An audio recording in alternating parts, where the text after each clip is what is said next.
For allowing me to talk to you today about acute abdominal pain as an emergency. I'm going to kick off right at the beginning, pretty much with a case report. So, 24-year-old healthy male, 1-day history of abdominal pain, generalized all over the abdomen at the beginning, but now radiating down to the right iliac fossa, the right lower quadrant there. He's vomited twice, but he's not had any diarrhea, fevers necessarily, urinary problems. And otherwise, actually, he's a pretty fit and healthy 24-year-old. What else do you want to know? What is going to help you in your differential diagnosis? How would you take this to what investigations would you organize, and how do you genuinely start thinking about abdominal pain? Well, hopefully by the end of this talk you'll be able to come up with a really good differential diagnosis. I'm sure you've already got things going through your mind at the moment, but we'll take it, we'll keep moving forwards and take everything from types of abdominal pain to the history and physical examination, what different types of laboratory investigations, imaging, and then we'll finish up at the end with some clinical pearls of wisdom to sort of help you when you're seeing acute surgical patients presenting in your department. So first of all, and I hope I'm not teaching you all to suck eggs, but let's just look at tell me more about your pain. You want to really identify from the patient exactly when did the pain start, where is the pain, and what type of character is it? Is it colicky, cramping, spasm type pain character, or is it a dull ache? Because they all mean slightly different things. Does the pain radiate anywhere, go through to the back, up to the shoulder tip, down into the left groin or to the testicle? They again mean different things. Does anything alleviate the pain? What type of timing is associated with the pain? Anything exacerbates it? And ultimately, how severe is it? And we get around severity by saying, give me a score out of 10, 0 being no pain, 10 being I'm on death's door. And that gives people a real sort of easy scale to be able to sort of say it's a 7, 8, or however they feel. So what type of pain is it? Well, is it visceral? Typically, these are, so visceral pain is obviously originates from the internal organs. It tends to be dull, poorly localized, and in the midline. And just think about what structures are in the abdomen in certain areas. So remember that in the upper part of the abdomen, it's the foregut, the middle part of the abdomen, the midgut, and lower down, it's the hindgut. And it's split into 9 different regions, 9 different quadrants of the abdomen. What organs are situated in each of those quadrants that could be causing this sort of visceral type pain? Then it moves. The other type in the abdomen is parietal. This is where the peritoneum gets irritated by the organ and causes a sharper, well-localized pain. So you know what? The appendix may become gradually inflamed at the beginning. That gives you this general pain. But as it irritates the peritoneum, guess what? It localizes to the right iliac fossa. But your history is not just about pain. You need to ask all about the relevant symptoms. So you've got your GI symptoms. Is there any bleeding? Have you had any hematemesis, bleeding from the back passage, for example? But also, are you known to have any GI upset? Do you have inflammatory bowel disease? Have you got celiac disease? You really want to know as much as you can about the GI system. And the same goes for the genital urinary system. Have these older men, have you had problems passing urine in the past?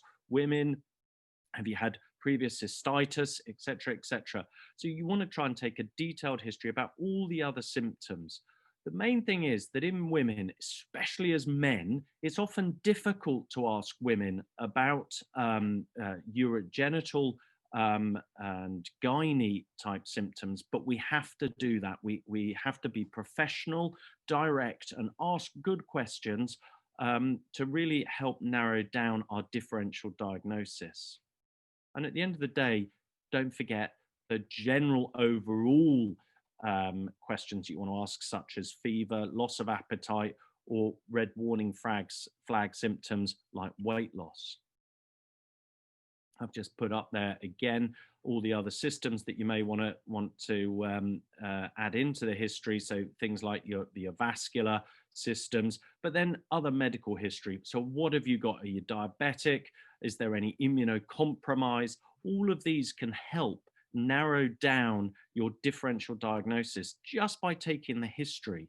If you think about it, by the time you've finished your history, you should be 80% towards your differential diagnosis. And you should have narrowed it down to 3 or 4 likely candidates for a diagnosis. Remember, don't forget to ask about medications and, but most importantly, about allergies. The other thing that's interesting about the medical history is these are surgical patients that we're talking about here. They're going to be going to theatre. So medication is really important. If they're on warfarin, aspirin, clopidogrel, apixaban, the NOACs, the DOACs, then those are really important that we stop those or correct those or reverse those prior to going to surgery. Is there anything we can optimize in the history? Oh, you know, I've known to have heart failure, but I haven't been taking my medication recently because I've been vomiting so much. Could we look at intravenous alternatives to those medications? So the history is super important. When we talk about the physical examination, it's not just about laying hands on abdomen, it's about looking around the near patient testing. Oh, sorry. You want to know what the blood pressure, pulse, temperature, oxygen saturations are. The abdomen, remember to look at the back and think of the pelvis. And also, these people are likely to be going on to theatre, so you should be getting an ECG, looking at the heart and the lungs to make sure that they're fit for an anaesthetic. In the abdominal examination, what do I want to know? As you come and present to me as a consultant, what am I looking for you to tell me? I want to know, is the patient guarding? Is it any evidence of rebound, which could really identify peritonitis, a sick patient? Are there named signs? I've put down there, you know, Rovsing signs. So if you think about the 24-year-old gentleman, generalized abdominal pain radiating to the right iliac fossa where it localizes. I've examined the abdomen. I found that when I pressed in the left iliac fossa, actually the pain was felt maximally in the right iliac fossa where Rovsing's positive. Or it could be that a 40-year-old female may have an inflamed gallbladder. A Murphy's sign could be positive. So look these up, learn what they are, try and identify them in your patients. And at the end of the day, don't forget to do a rectal examination because it tells you a lot of information, especially in men. There's a large, hard, craggy prostate. You know what I'm thinking? I'm thinking a catheterization of this patient may be difficult. But the differential diagnosis that you're trying to narrow down is huge. But you have to use a great history that we've just talked about, a good clinical physical examination to narrow that down. Get rid of all the life-threatening pathology, a ruptured AAA, for example, and then you're left with just these few differential diagnoses that you can then use blood tests and imaging to help narrow down further. Don't, or be aware that there are going to be patients where the differential, you can't work out what the diagnosis is. It's a non-specific abdominal pain. About 10 to 15% of patients that I see through my emergency department, my surgical emergency unit, do have non-specific abdominal pain. But 90% of these will settle down and be totally pain-free and never be troubled again within a few weeks' time. But they do require being followed up just to make sure that the symptoms are not carrying on. And then you would be looking at, well, let's think about this. If it's a lower GI, left iliac fossa, would they benefit from a colonoscopy, a flexible sigmoidoscopy, CT colonography, the more complex investigations? I've just put this slide in just to show that there's a big differential diagnosis there. Actually, I think that's an opener for 10. And we could, if we all sat down and got around it, we could probably quadruple the number of differential diagnoses that present as abdominal pain if we put all our heads together. But the most common causes, and this is in Oxford, and I'm sure it'll be the same in your place because it's pretty much around the world. But what are the most common? Well, appendicitis is the most common abdominal cause, but biliary disease, acute cholecystitis, or gallbladder pathology is one. But don't forget the gynae disease, the renal colic, and perforated ulcers, cancers, diverticular disease are all in there. But the weird and wonderful typically account for about 6%. So with a good history and examination, you should be able to get around 95% of your diagnoses in there. As I said, having taken a history and examination, you want to use your near patient test, so bedside test, urinalysis. Hey, I tell you what, I think this patient may have renal colic. There may be stones passing out of the kidney, down the ureter, into the bladder. Guess what that's going to cause? That's going to cause blood. The patient may not pick up hematuria actually visually while they're weeing, but you'll pick it up in a urinalysis. Think about the blood test that you want to do. Where's this patient heading? I maybe want to get a group and save ready, but I definitely want to get those standard tests for all my abdominal patients that are presenting acutely. Imaging. You know what? Everybody gets hung up. Oh, CT, we need an MR, blah, blah, blah. Actually, no. Start simple. Start with an abdominal x-ray. Start with radiography. That's what you need. Abdominal x-ray, erect chest really helps narrow down exactly where you're going. If you can get it an ultrasound and then move up to CT, abdomen, pelvis, and various sort of MRI scans. And if those are those not appropriate, then you're moving into super complex investigations, which are probably outside the remit of this talk, but you should be aware of them so you can discuss them with your seniors. So let's think back to that first case that I picked right at the beginning. 24-year-old generalized abdominal pain coming down to the right iliac fossa. When you examine him, look at those observations. A little bit, temperature's a bit up, but his heart rate's a little bit raised, blood pressure's okay, but saturating well. He looks uncomfortable. When you touch him on the abdomen, there's tender to palpation in the right iliac fossa with some mild guarding. What do you think? What's in your differential diagnosis? And I hope most of you would have thought, well, this is appendicitis. And you'll see with all these slides now, where as we move through these cases, I'm putting together how they present, their findings, and how you should sort of do some beginning investigations. So as I've just said, typically, the story I've just told you is a typical presentation, of appendicitis. But you know what? It only occurs in that way in about 1/2 to 2/3 of patients. And that's because the appendix can be in lots of different places. It can be pointing down into the pelvis. It can be pointing up to the anterior abdominal wall, or it can be round the back on the psoas. I've seen people present with a limp, and that's because they find it difficult to flex their hip. It's the appendix irritating the psoas muscle. I mean, it can present in a myriad of different ways, but the history examination always help you out. And what's the treatment for appendicitis? Well, typically it's diagnostic laparoscopy and appendicectomy, but more and more frequently, we're now trying to manage these with antibiotics if you can get them. But just remember, those patients that you manage conservatively with antibiotics have a 50 to 60% chance of returning within a year with the same symptoms. This is psoas sign, where you stretch the leg back. It causes contraction of the psoas muscle irritated by the appendix, causes pain.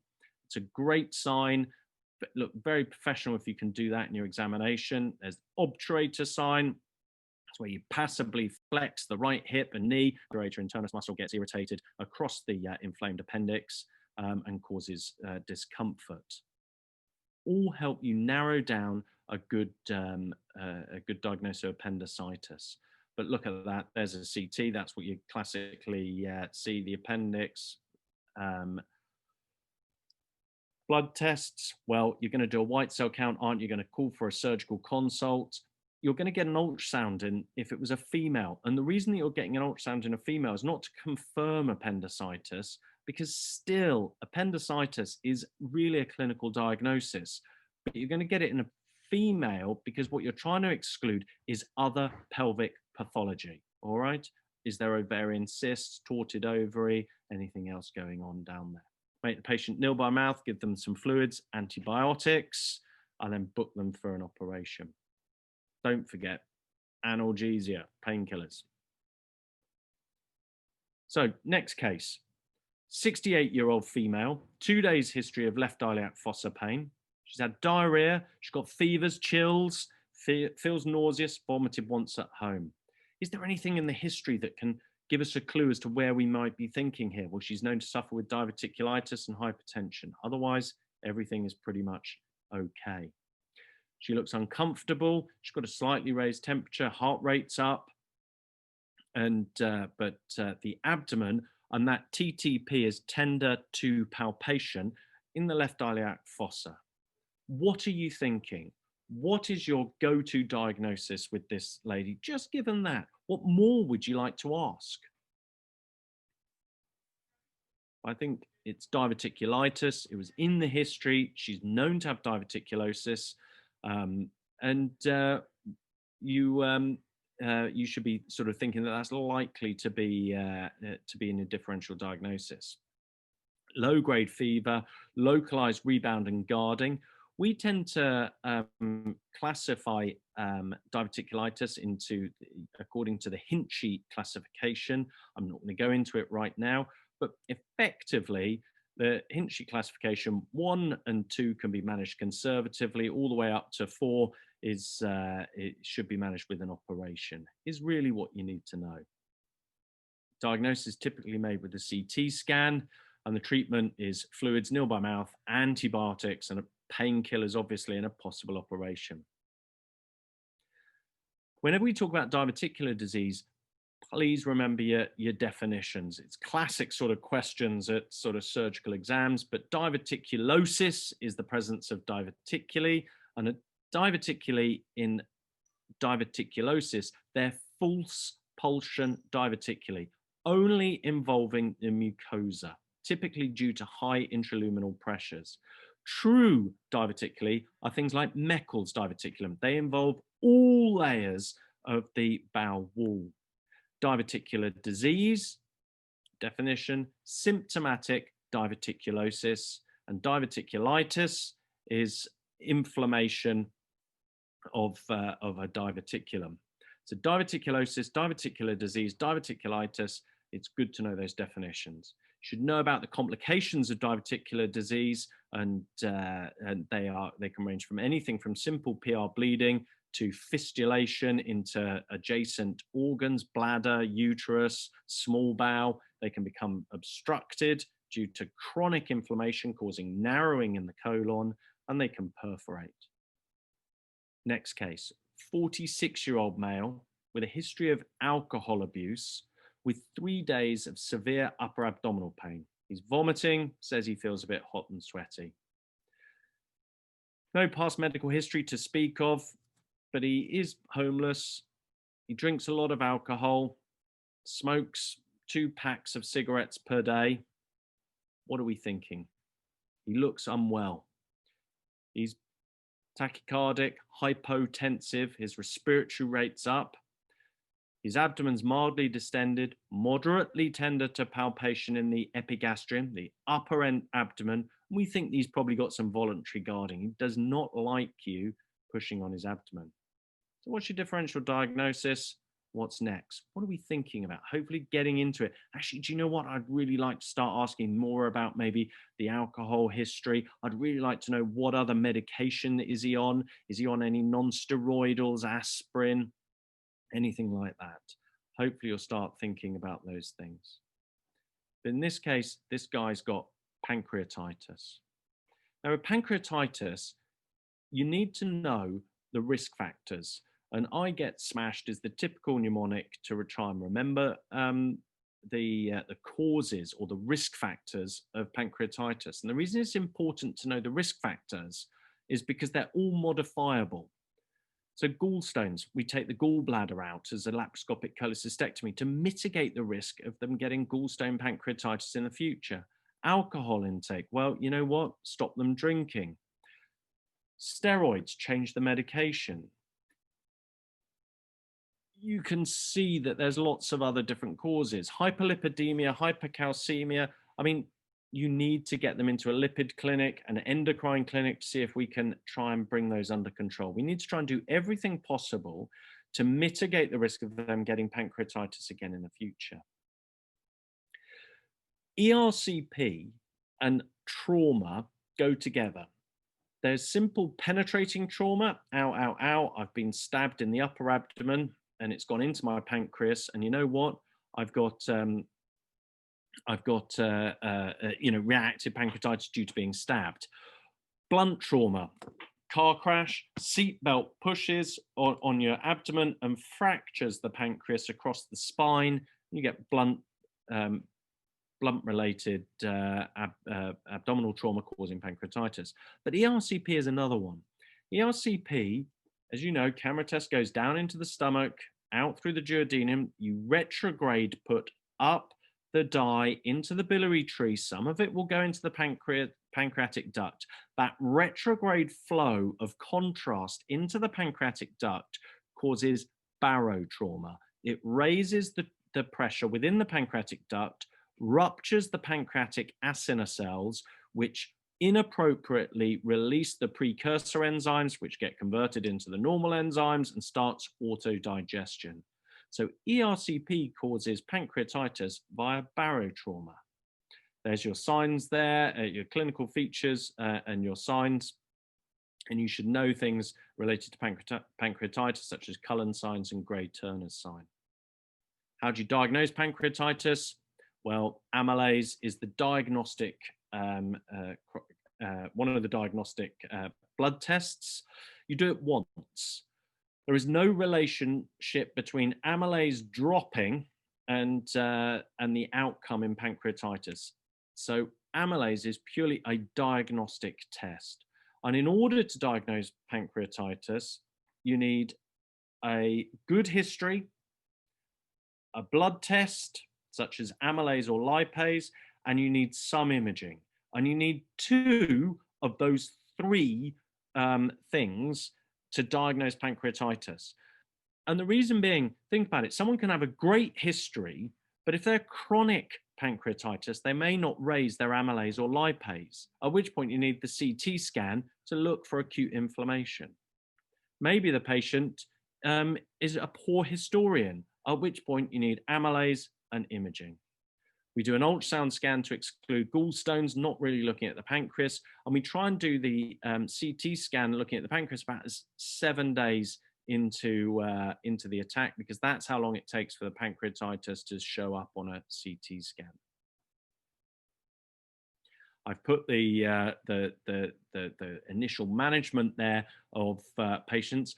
Just remember, pancreatitis is a SIRS response. You'll have a temperature, you'll have a tachycardia, but that is not sepsis. It is an aseptic technique. It is sterile typically at the beginning. So there's no use for any antibiotics in pancreatitis.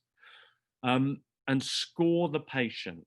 So we use the modified Glasgow scoring system, which is the mnemonic is pancreas, PaO2, age, neutrophil count, calcium, renal tests, enzymes, AST, ALT, albumin, and sugar. So you number of each one of those that's raised, you can look up the figures. You get a point for each one. If you score 3 or more, then they should be in a high dependency unit setting, because it means they've got acute severe pancreatitis. I could talk all day about pancreatitis, so I'll skip on to case 4, which is a 72-year-old male with a history of coronary artery disease. That's what CAD means there. On aspirin and clopidogrel. Is that important to know that they're on it? Severe dull upper abdominal pain for several days, and now it's spreading all over. Previous appendicectomy. Look at the medication that they're on. Smokes 1 pack per day. Is that something that you would worry about or important? No alcohol or drug use. Temperature's very high, but actually the heart rate's only 70. Why is that? Is there something that could be in the drug history? Look at that metoprolol, that beta blocker, that could stop the patient from raising a tachycardia. The blood pressure's low. The oxygen saturations are low, but they are a smoker. Thin male, elderly, ill appearing. The abdomen grossly tender throughout the whole abdomen with lots of rebound and guarding. He's peritonitic. What are you thinking? What could this be going on here? Well, I hope you come up with peptic ulcer disease. He's likely to have perforated an ulcer and is not tachycardic because he can't mount a tachycardia because he's beta blocked. Again, do you see how important the history is? Let's look at the risk factors for peptic ulcer disease. Should be asking about risk factors in your history. The clinical features: burning epigastric pain. It can be relieved by milk, food, or antacids. Wakes the patient at night. This is all the stuff that you want to be talking about in your history, trying to find out, trying to differentiate between peptic ulcer disease and something as simple as pancreatitis. Pancreatitis is not going to be relieved by milk or an antacid. And then obviously your physical examination is as put there. Blood tests, well, they may have a bit of bleeding in the back passage. If they've burst an ulcer, then that's you'll get some blood with rapid transit through. It may be anything from melena, black stool, altered blood, partially digested blood, to bright red if it was very quick. You may see in a full blood count anemia from chronic loss. Maybe they've been having a slow bleeding ulcer. Are the liver function tests elevated? Ultimately, you need to be putting a camera test down into their stomach to have a look, but you can treat them with a PPI or an H2 antagonist. If you have a look at that X-ray, this is what I mean by how simple you do an erect chest X-ray. And look, we can see some free air underneath the diaphragm there. Hopefully you can see my arrow walking around, but on the right side, there's a free air underneath the X-ray. Look at that, great history. You take a great history, great examination, get an erect chest, boom, you've done it, and then you can instigate your treatment. And there we go, it's ABCD, IV fluids, oxygen monitor, get your blood tests. What I would say is that if the erect chest X-ray is normal, that does not exclude a perforation. And always go on your gut and push up for a CT scan if you're able to get it, or just start treatment with antibiotics. And if you genuinely think they've perforated their ulcer, then they need to go to surgery. But you know, because you've done your full blood count using these group and save, clotting, they'll be ready when the surgeons turn up.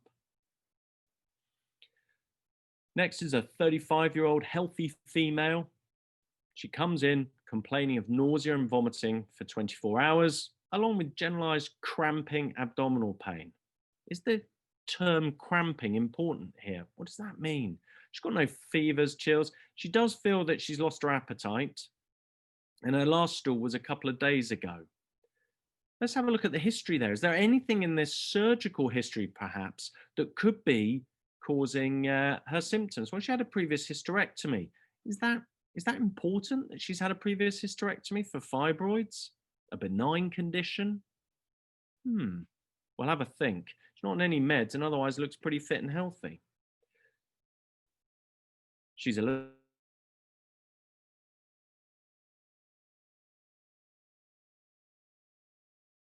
and hopefully you'll organize an X-ray, and the X-ray will show you something like that. Is that a normal abdominal X-ray? Look at that. There's no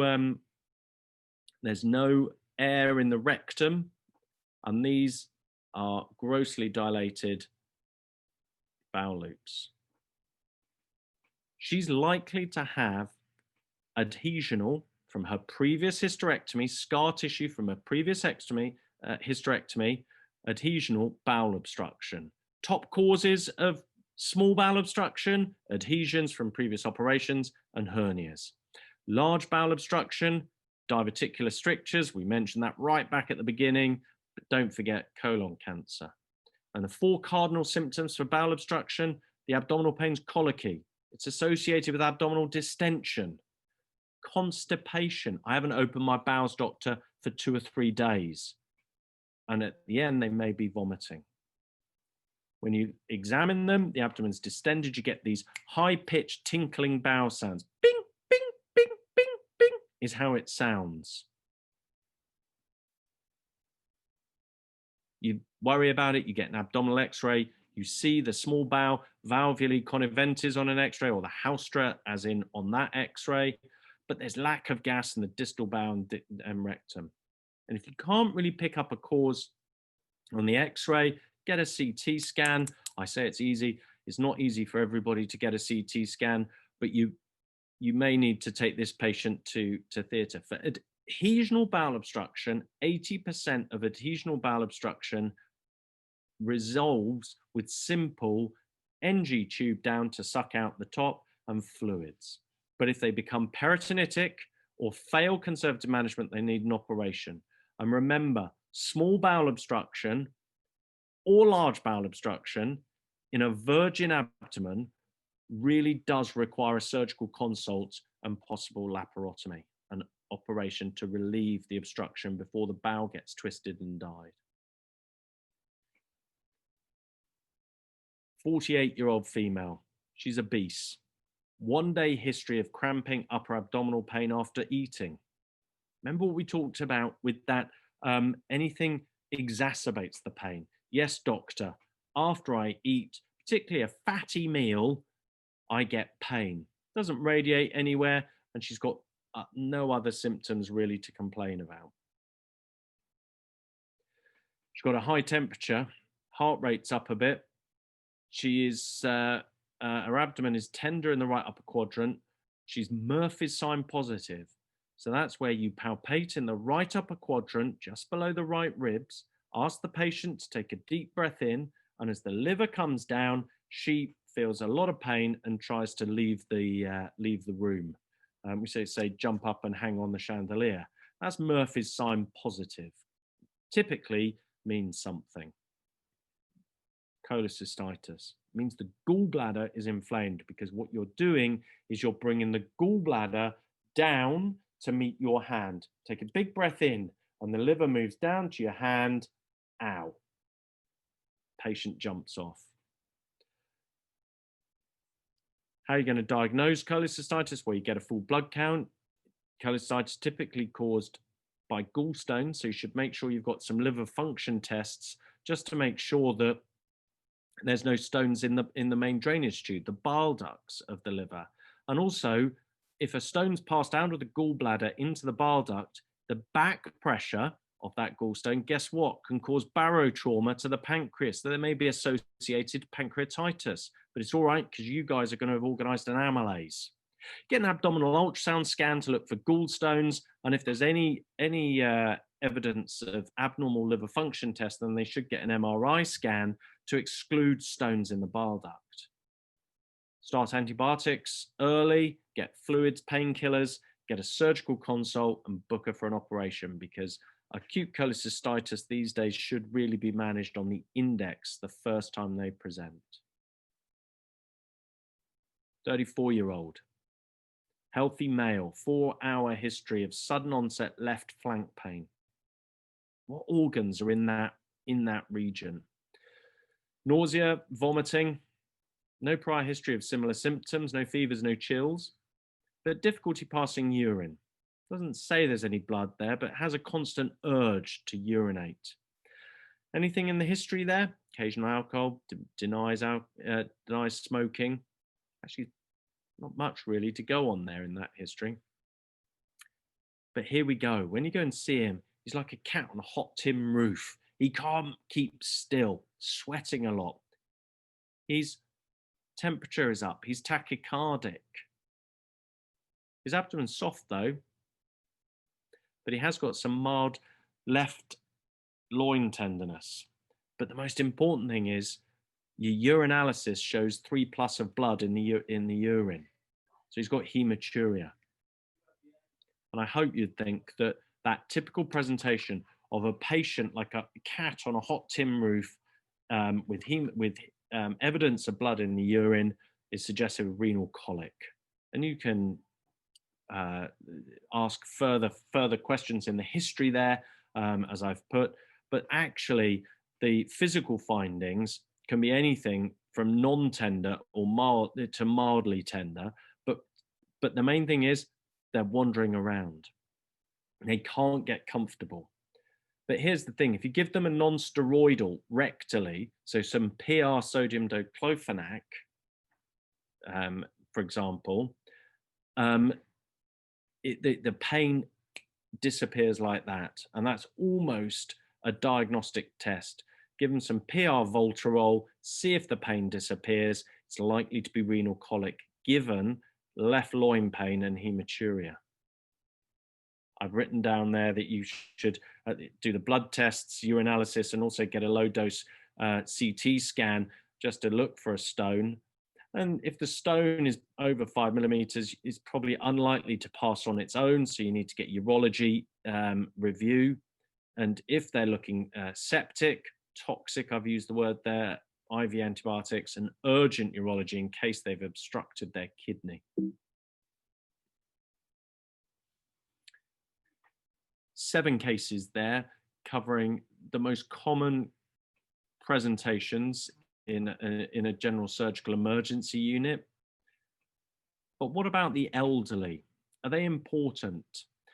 Well, they are, because they present in atypical ways. They don't normally present in any of the ways that I've just described. The 80-year-old appendix doesn't present with generalized abdominal pain down to the right iliac fossa. So they can often be deaf, and communication can be difficult. They may have dementia. Their perception of pain is altered. They often don't like to trouble a doctor. So they tend to be a lot more stoic. They're also increased risk for vascular complications, much more than the young. So think about AAA. Think about the atypical presentation of a heart attack, myocardial ischemia, myocardial infarction or ischemia, aortic dissection, all these big blood vessel diseases that happen in the elderly, unlikely to happen in the young. The pearls of wisdom I just want to bring up a little bit. These are just things that you should just always have in the back of your mind. Pain that wakes a patient from sleep is always a problem. It needs to be taken seriously, and it's a great question to ask. When did the pain start? It woke me out of my sleep. That is significant pain. Take it seriously. Sudden severe pain, so bang, it just came on, typically is a rupture, a burst, or a twist of something. Pain almost always precedes vomiting in surgical causes. Gastroenteritis and non-specific abdominal pain, it's the opposite. I started vomiting, then I developed abdominal pain. So just get that clear in your head. Acute cholecystitis is the most common surgical emergency in the elderly. Now, I'm going to say that in the elderly, we see a lot of acalculous, so non-gallstone related cholecystitis. And that's because the patient has got a second or a primary pathology, diverticulitis, that is causing the gallbladder to get inflamed. We're not quite sure why, but we think it's because the blood pressure may drop a bit, the blood supply to the gallbladder is not great, and you get a reactive ischemic cholecystitis. So acalculous cholecystitis in the elderly, you should be looking for the primary cause: pneumonia, heart attack, diverticulitis are big common ones. I've said before, a lack of free air on a chest x-ray does not rule out perforation. Signs and symptoms of peptic ulcer disease, gastritis, reflux, they all overlap. So you've got to be very, very clear about your history there. And beware of sending patients home with biliary colic that's been lasting more than 6 hours, because typically it's flipped into cholecystitis and they may well be requiring some antibiotics.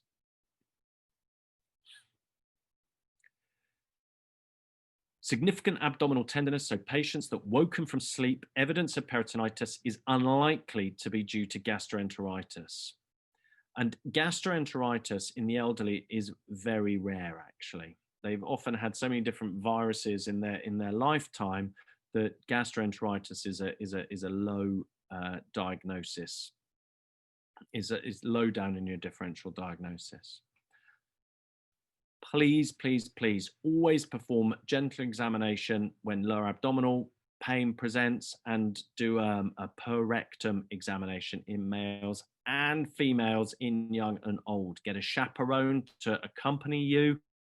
And men, you know, you need to, if it's a woman, you know, and there's no female doctors around, then you need to take a female chaperone with you and make sure that the patient's comfortable before you examine their genitals and do a PR. In older patients with renal colic type symptoms, just remember that a abdominal aortic aneurysm is the differential that you don't want to miss. A ruptured AAA can really present almost identically to renal colic. So have that in the back of your mind. But it's unlikely in a 20-year-old to be a AAA. It's more likely to be renal colic. And at the end of the day, severe pain always should be taken as an indicator of serious disease. So let's look at where we're at. We've gone through a whole bunch of different types of abdominal pain and some histories. We've really tried to focus on our history and physical examination, which you guys can go away and start just looking at those things and thinking, yeah, I know about Cullen's sign, Gray-Turner's sign in pancreatitis. I'm going to look for that the next time I'm there. Murphy's, Rovsing's, I know what those are now. I'm going to really try and look for those and demonstrate them to back up my diagnosis of acute cholecystitis or appendicitis. You know that you want to start off with simple laboratory tests and imaging, and you've got some great pearls of wisdom there to help you overall manage your patients to a world-class level, especially the elderly. Just remember, the elderly always present, or not always, but you know, it can present in a really odd way. So just be aware of that. Thank you so much. So you did actually have one question in the chat as you're going along, and guys, as ever, please feel free to type some questions out now, or unmute yourselves, but I understand the chat is a bit less scary. So the question was, and I think this was around the time you were talking about pancreatitis, what is the optimal time to do CT? Should we do CT for every patient to rule out complications? Oh, I love pancreatitis. Pancreatitis is like my thing. So the optimal time for a CT, and here we go, right? That, you know, you guys know that a CT scan, a CT of the abdomen and pelvis, can be done in lots of different ways. So it can be with oral contrast, IV contrast. We can give the contrast and immediately take a picture. We can give the contrast and wait. We can do the scan before we give the contrast. So the first thing you're going to ask for is a CT pancreas. And what that gives you is a non-contrast CT, a CT that looks at the arteries, and a CT that looks at the portal vein. And what you really want is to be doing that ideally 7 days after the symptoms started. So from your history, great history, oh, my pain started 3 days ago.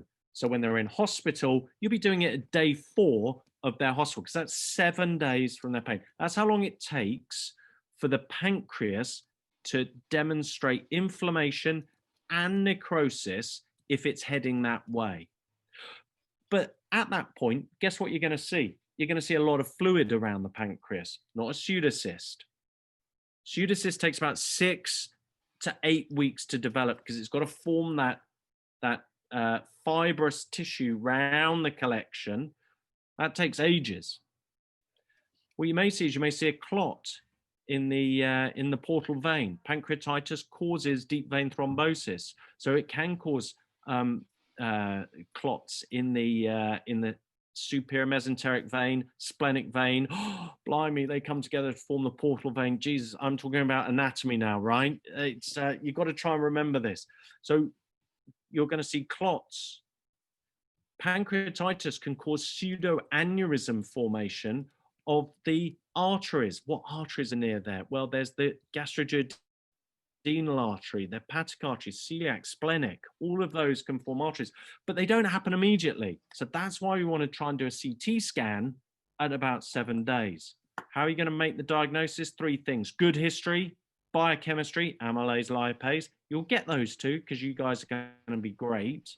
And then keep the 3rd one, the CT scan, for about 7 days if you can. I think we have another question in the chat. Yeah, go on. Let's ask me anything. The question says, what do you mean by change in bowel habits? How we should ask the patient about it? Yeah. So here, right, it's very difficult. What you want to do is you want to try and find out from the patient, what is their normal bowel habit? Because believe it or not, we don't open our bowels every day. Some people, their normal bowel habit is, I just go once every 3 or 4 days. I go once a week. Some people, that's their normal since birth. Their slow contraction of their bowel. They just open their bowels once every 3 or 4 days.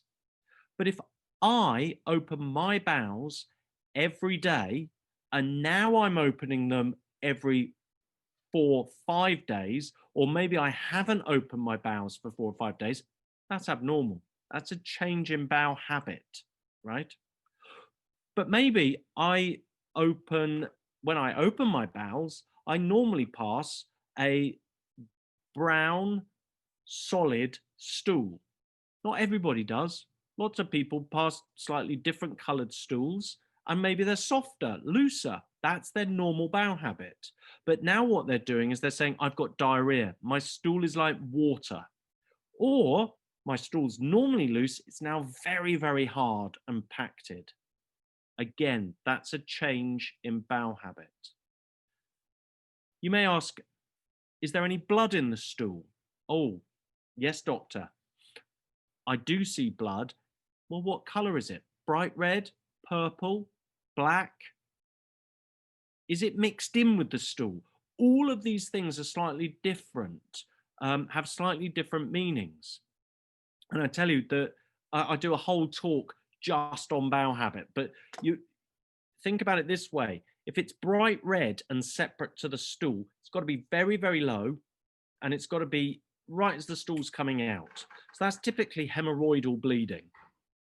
But if the bright red blood is mixed in with the stool, then maybe it's a colitis, and the stool as it comes down is picking up the blood right at the end and moving out with it mixed in.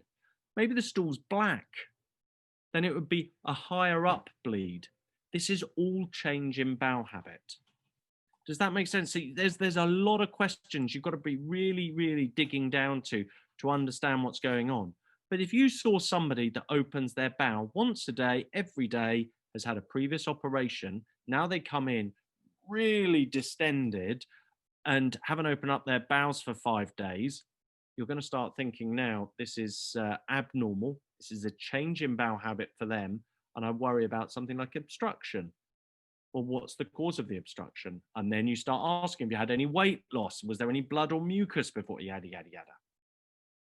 The question says, is IBS considered a part of the non-specific abdominal pain? Do you know what?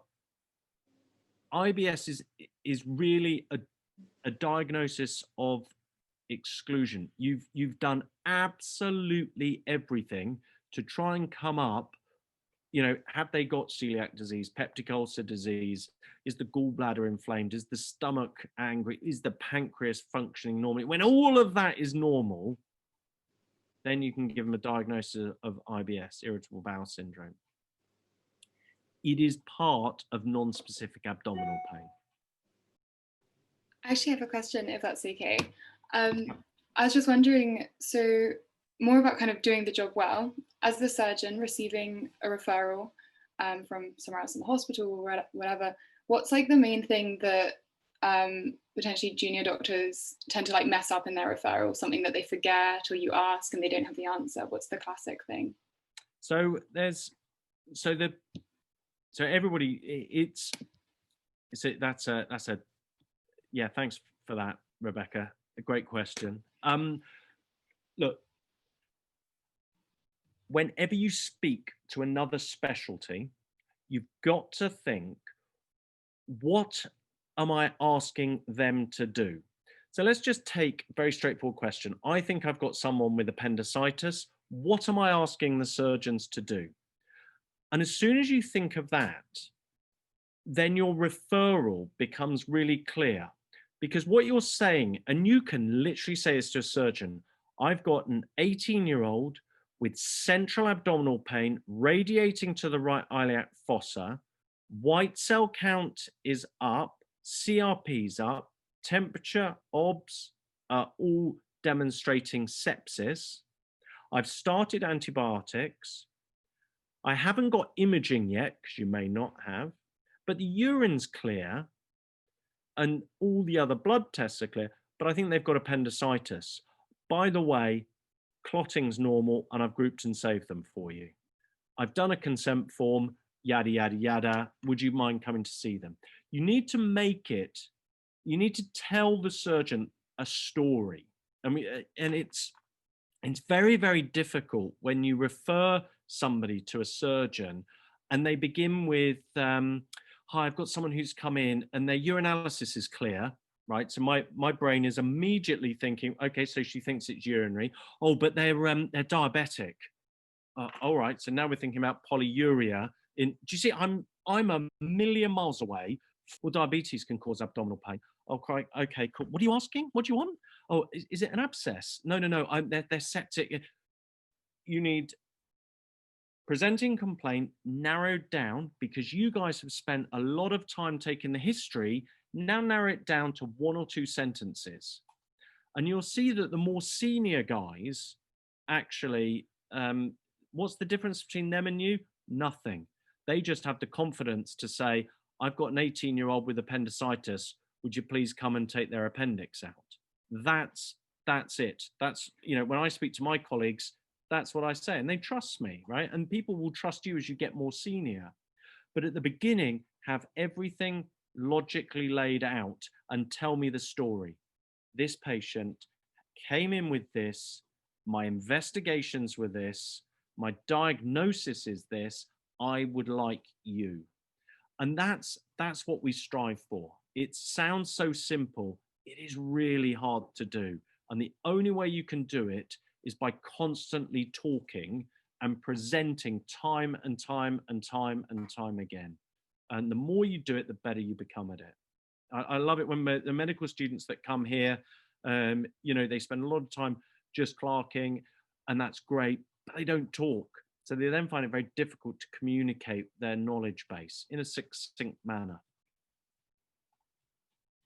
Great, that's the most politically correct way I could sort of say it, Rebecca. Yeah, that's okay.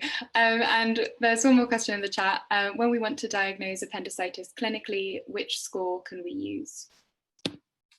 So there's the Alvarado score, and which is a great one, well validated throughout the world. But actually, do you know what's really going to put it there? It's going to be your history. It's going to be your examination. It's going to be your blood tests. Do you know what gazumps all that? Experience.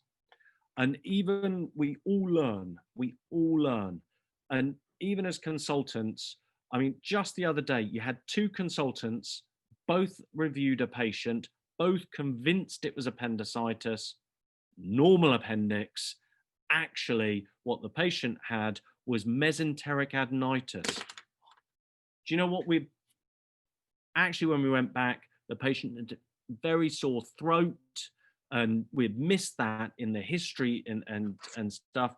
there's 2 consultants done it. So we don't always get it right. But what it does, it reinforces us to think, I needed to take that full history.